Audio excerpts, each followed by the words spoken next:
காலை நேர பிரதான செய்திகளின் ஊடாக நர்மதா சிறில் முதலில் தலைப்பு செய்திகள். மரத்துடன் மோதி கோர விபத்து, யாழ் இளைஞர் பலி. லங்கா சத்தோசவில் மீண்டும் குறைக்கப்பட்ட விலைகள். உக்ரைனுக்கு வான் பாதுகாப்பு ஆதரவை அதிகரிக்க அதிரடி முடிவு. இனி விரிவான செய்திகள். கிளிநொச்சி பகுதியில் இடம்பெற்ற விபத்தில் யாழ்ப்பாணத்தை சேர்ந்த இளைஞன் உயிரிழந்துள்ளார்.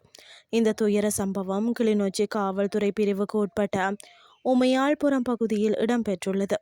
யாழ்ப்பாணம் அளவட்டி பகுதியை சேர்ந்த ஆனந்தராஜ் நிதர்சன் என்பவரை உயிரிழந்துள்ளார்.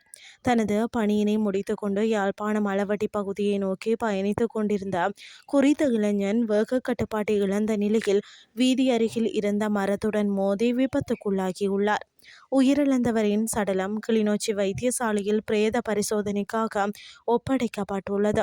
குறித்த சம்பவம் தொடர்பாக கிளிநொச்சி காவல்துறையினர் மேலதிக விசாரணைகளை மேற்கொண்டு வருகின்றனர்.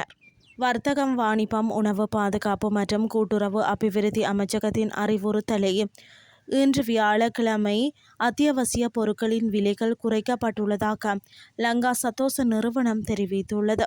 திருத்தப்பட்ட விலை நிர்ணயத்தின் கீழ் கோதுமை மாவின் விலை 1 கிலோகிராமுக்கு ரூபாய் 10 குறைக்கப்பட்டு ரூபாய் 169 இருந்து ரூபாய் 159 நிர்ணயிக்கப்பட்டுள்ளது.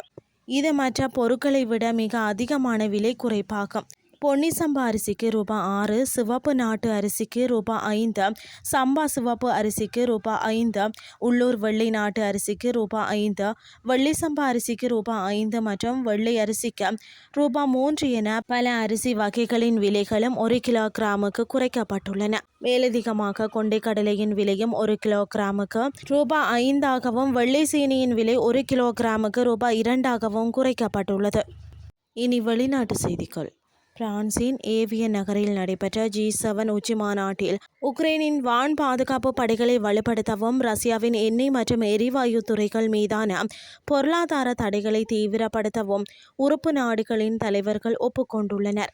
இந்த மாநாட்டில் அமெரிக்க ஜனாதிபதி டொனால்ட் ட்ரம்ப் மற்றும் உக்ரைன் ஜனாதிபதி வோலோடிமிர் ஜெலன்ஸ்கி ஆகியோருக்கு இடையே முக்கிய இருதரப்பு பேச்சுவார்த்தைகள் நடைபெற்றன. உக்ரைன் சொந்தமான ஏவுகணை தடுப்பு அமைப்புகளை தயாரிப்பதற்கான உரிமங்களை வழங்குவது மற்றும் குளிர்கால உதவி தொகுப்புகளை வழங்குவது குறித்து G7 நாடுகள் உறுதியளித்துள்ளன. அத்தோடு அமெரிக்கா மற்றும் ஈரான் இடையே ஏற்பட்ட ஒப்பந்தத்தை தொடர்ந்து ஹோர்முஸ் நீரிணை மீண்டும் திறக்கப்பட்டுள்ளதால் ரஷ்யாவின் மீதான அழுத்தத்தை அதிகரிக்க இதுவே சரியான தருணம் என்றும் தலைவர்கள் குறிப்பிட்டுள்ளனர். மேலும் லெபனானில் உடனடியாக போர் நிறுத்தம் செய்யப்பட வேண்டும் என்றும் ஹிஸ்புல்லா அமைப்பை நிராயுதபாணியாக்க வேண்டும் என்றும் G7 கூட்டு அறிக்கையில் வலியுறுத்தப்பட்டுள்ளமை குறிப்பிடத்தக்கது. இத்துடன் செய்திகள் யாவும் நிறைவடைகின்றது. அடுத்த இரவு 8:30 எதிர்பாருங்கள். நன்றி.